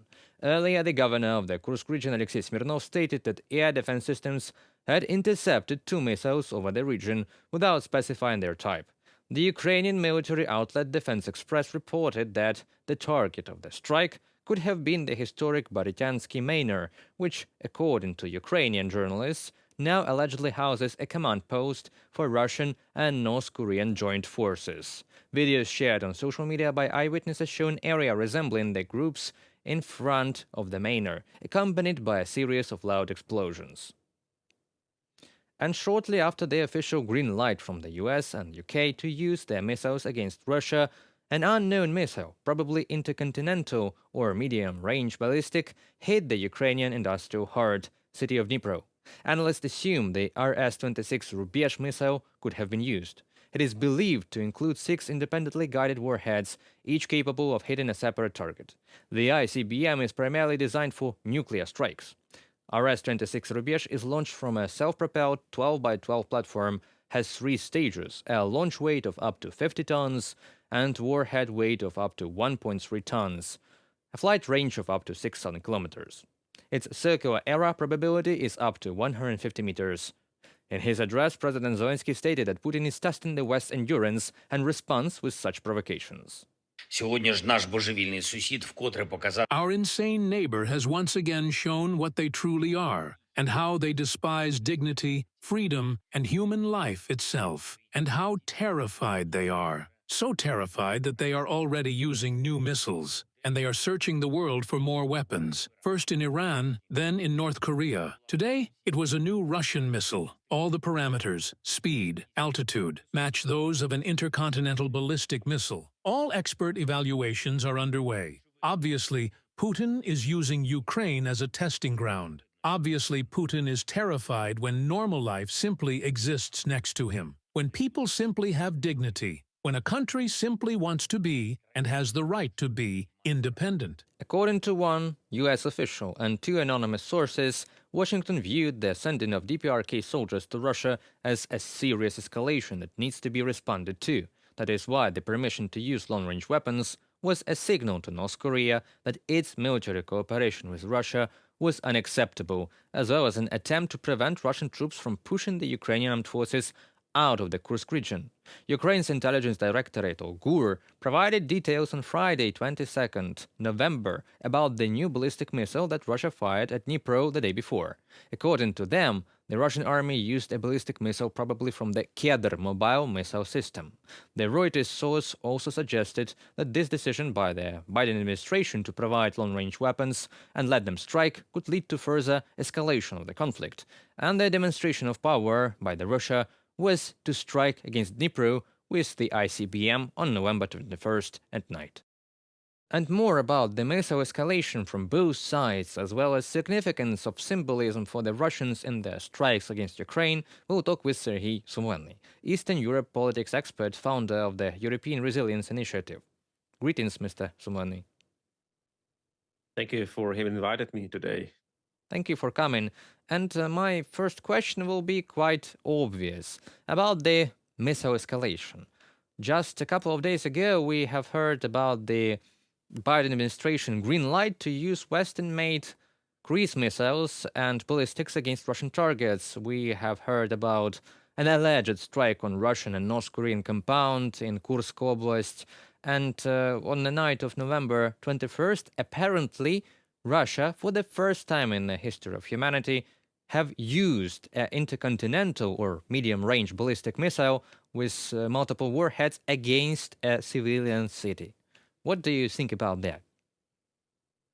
Well, first of all, we need to clean this situation from the propaganda aspects which Russia tries to add to our analysis.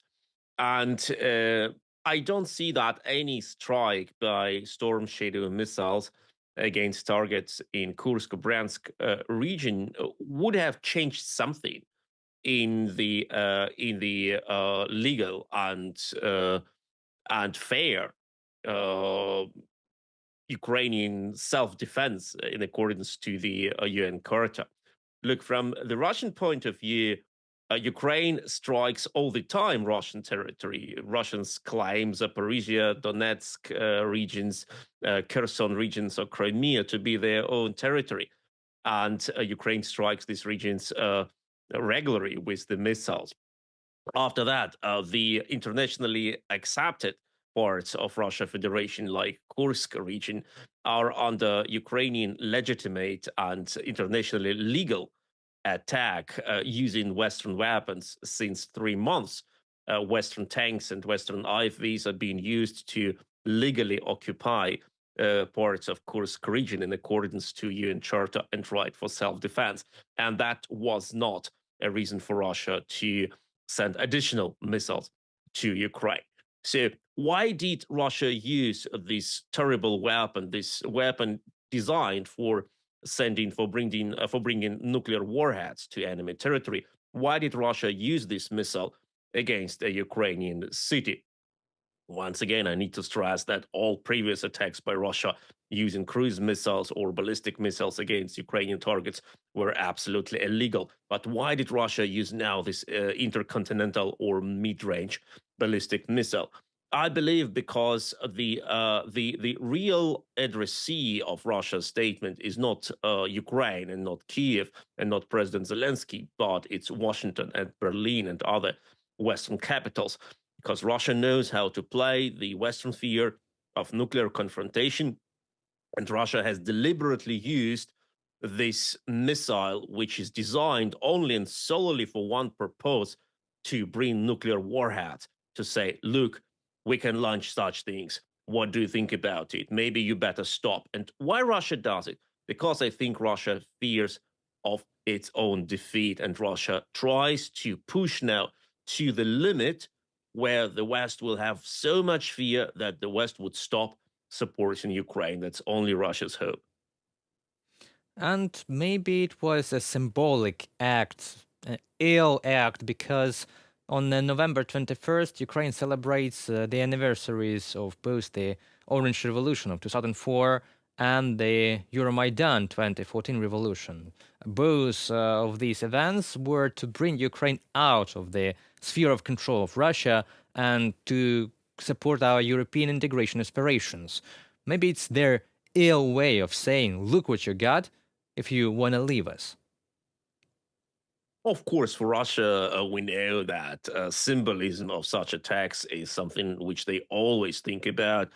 And they used to mass shell Ukraine on national holidays.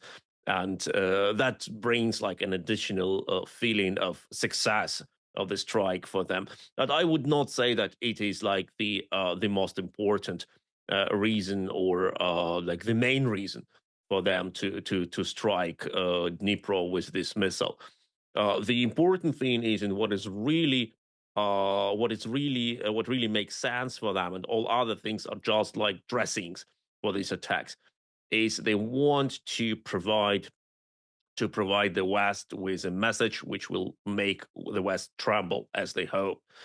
And look, the messages by Putin and by Russia are not even pointed at Ukraine. In his long speech, Vladimir Putin has not addressed Ukrainian government at all, or the Ukrainian nation, compared to what he has done in February 22 when he was announcing his invasion of Ukraine. No, his addressee were the Western governments. And I don't think that for Putin or for Russia, that they believe that the West knows these dates. Of course, there is this motive to demotivate Ukrainian nation, but the Russians know it's now that absolute majority of the Ukrainians are not afraid of Russian strikes. They don't like them. They suffer from them, and they would gladly live without them. But Russian strikes are not something what will make Ukraine surrender.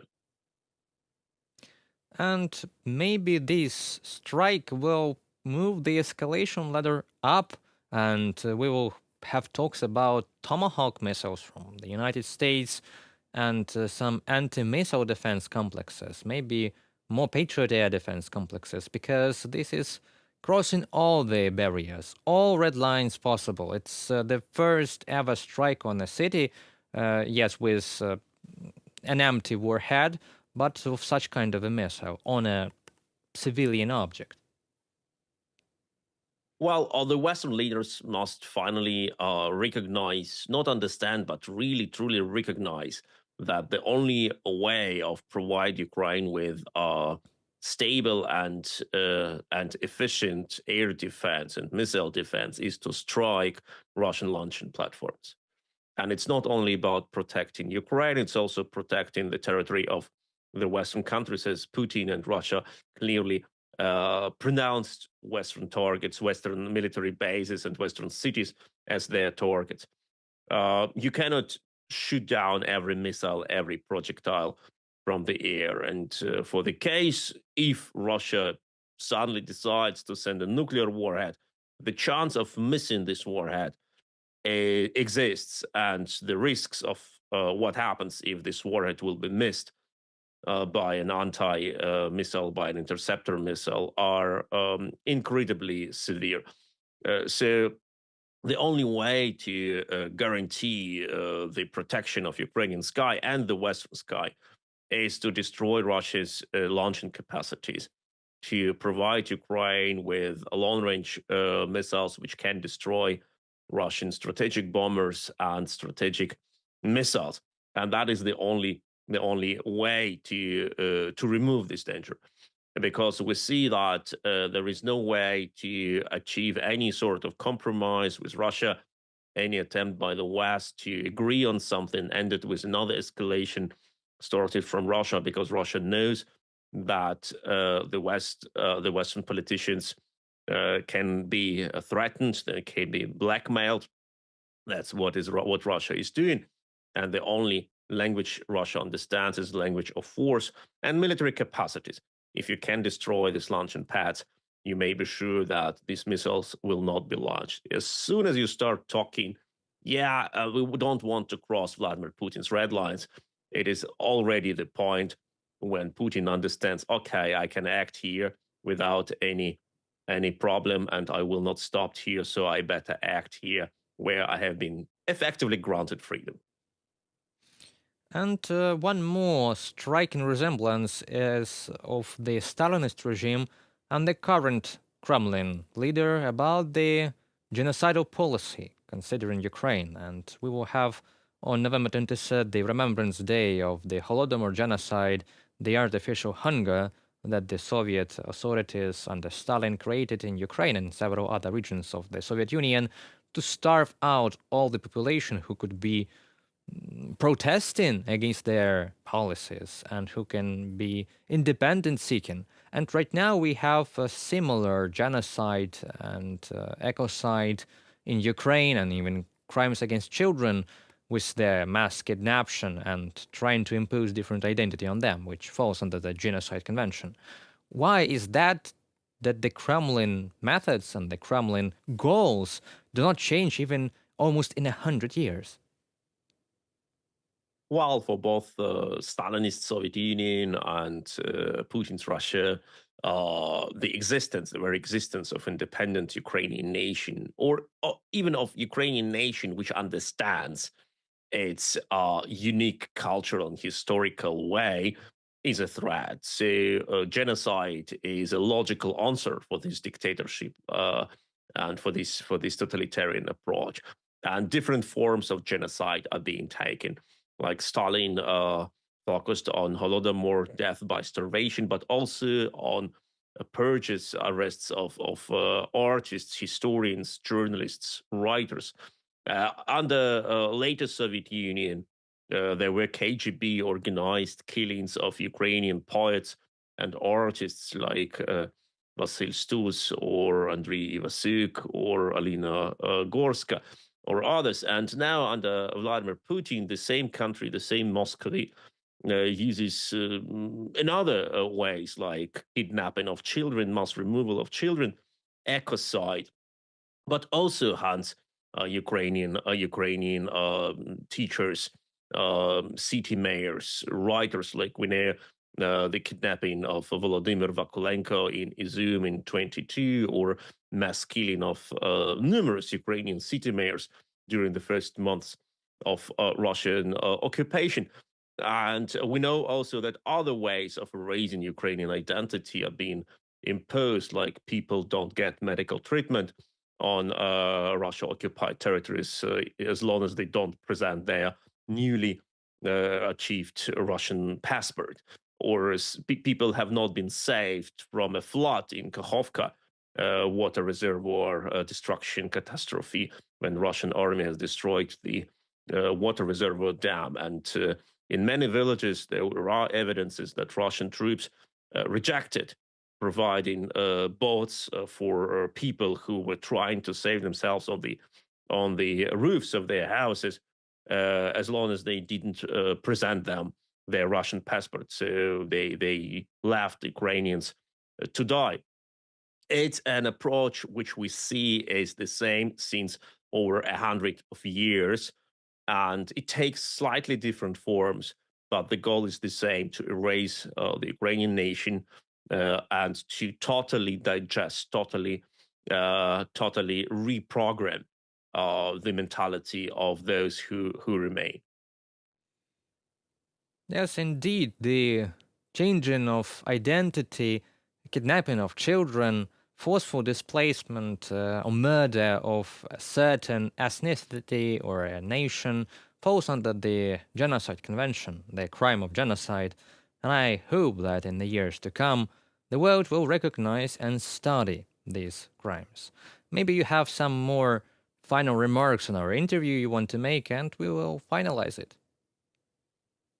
Well, the biggest problem in this war is that the final goal, the Ukrainian victory, which includes not only restoring of territorial control over the full size of the country, but also stable elimination of a threat, of a military threat, like Russian military capacities of striking Ukraine for the next years, that it is not completely accepted by many in the West. People believe, many in Washington or in Berlin, that it's just enough, like, to freeze the conflict or to even to let Russian troops get out of Ukraine, but please don't talk about sort of democratization of Russia or demilitarization or denuclearization of Russia. And I think that is the biggest mistake, as we see that Russia's strategies remain unchanged since decades and even longer. And if we just achieve the first step of the goal, raising of this war, or even restoring Ukrainian sovereignty over the full territory, it doesn't mean that Russia will not attack Ukraine and the West in a couple of years after it regroups and sets new allies. New architecture of security in Europe should be built, and new guarantees for Ukraine in form of troops on the ground, in form of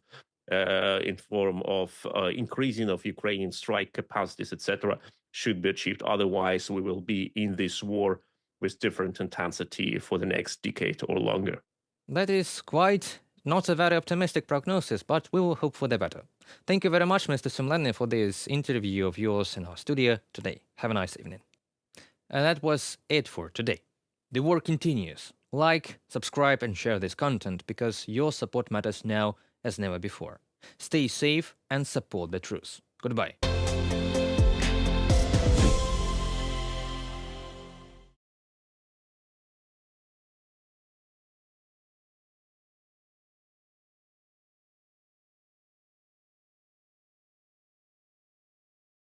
Self-propelled artillery, vehicles and hundreds of drones. Germany has announced a new military aid package for Ukraine, including 4 self-propelled howitzers Panzerhaubitze 2000 with spare parts, and over 40,000 155mm shells for them. In addition, the AFU will receive 3 Wisent 1 demining tanks with spare parts and 3 demining plows, reconnaissance drones, rifles and small arms ammunition. This military assistance is delivered in 2 different ways. On the one hand, there are the federal government funds for security capacity building, which are used to finance deliveries of military equipment and other material from industry. On the other hand, there are deliveries from Federal Armed Forces stocks, from the German Ministry of Defense website. Notably absent from the aid package are the long-range Taurus cruise missiles, which Ukraine has been requesting since last year. German Chancellor Olaf Scholz continues to block their delivery, citing concerns over potential escalation and Germany's accountability.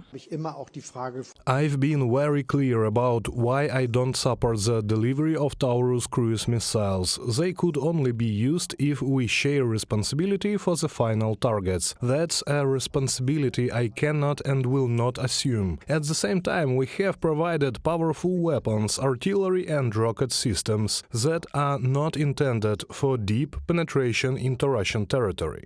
Despite Schultz's opposition, many senior German officials, including potential chancellors Friedrich Merz and Robert Habeck, advocate for providing the missiles to Ukraine. This cannot go on. If Putin doesn't accept that, then there should be a next step, and he should be told if he doesn't stop bombing Ukrainian civilians within 24 hours, Germany must send Taurus missiles to cut off the supply routes sustaining his regime.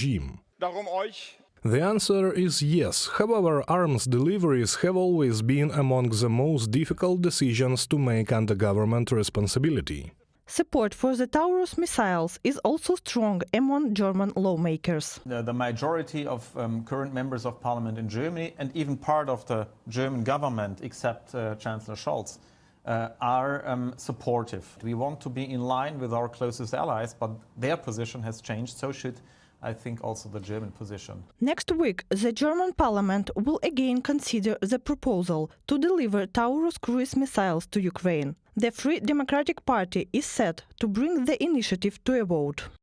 The Biden administration in the US has taken decisive steps. Now Germany must follow suit and supply Ukraine with Taurus missiles. Christian Dürr, leader of the Free Democratic Party in the Bundestag, in a comment to Tagesschau.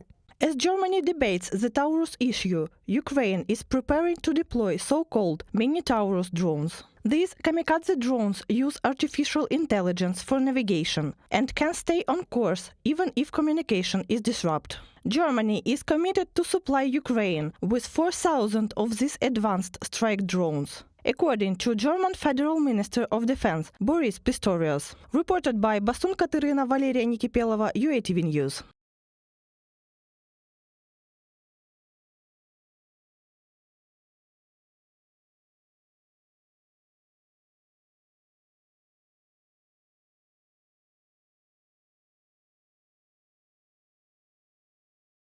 During a reconnaissance in the Yevpatoria district, it was discovered that Russian forces are relocating military equipment and air defense systems to the Kerch area to bolster protection of the Crimean bridge, according to the partisan movement ATACMS. This has left the aircraft repair plant and its adjacent airfield virtually unprotected, with only the fuselages of planes and an old Zu-23-2 anti-aircraft gun, likely intended for drone defense, remaining on site. Previously, Russian forces stationed military aviation there, but after successful strikes by Ukraine's defense forces, they dispersed this aircraft to other airfields, from a statement on ATACMS Telegram channel. Ukrainian President Volodymyr Zelensky recently emphasized Ukraine's long-range capabilities during a press conference with Prime Minister of Denmark, Mette Frederiksen. Regarding long-range capabilities, we are working to ensure all countries support this effort. After Russia's nuclear threats, I believe it's time for Germany to join the decision-making process. Now that concrete decisions have been made by certain countries, it's crucial to add resources to these decisions, enabling us to reduce the military potential of the Russian Federation. Experts suggest that Ukraine's use of long-range weapons could not only reduce the intensity of fighting at the front, but might also open the door to potential negotiations with Russia. The US has approved Ukraine's use of certain American missiles through initially limited to Russian territory near the border, such as the Kursk region. However, extending the range of these strikes could become a bargaining chip with Russia.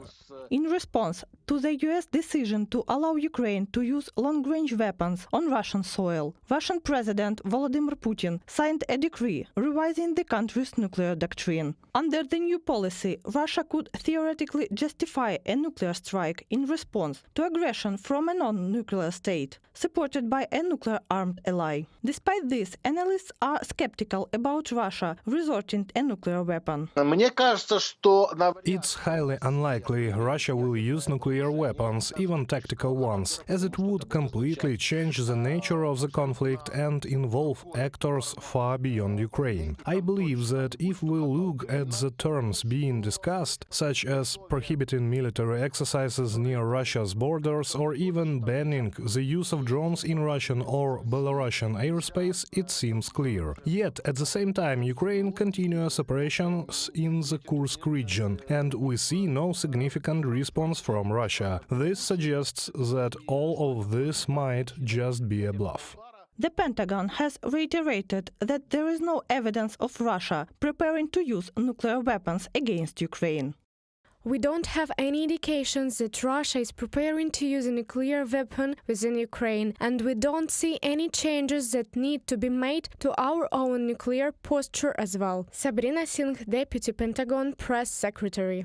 Analysts believe Moscow's updated nuclear doctrine is yet another attempt at nuclear blackmail, a tactic it has repeatedly employed since the full-scale invasion of Ukraine began in 2022. Reported by Bastun Katerina Yulia Granovska, UATV News.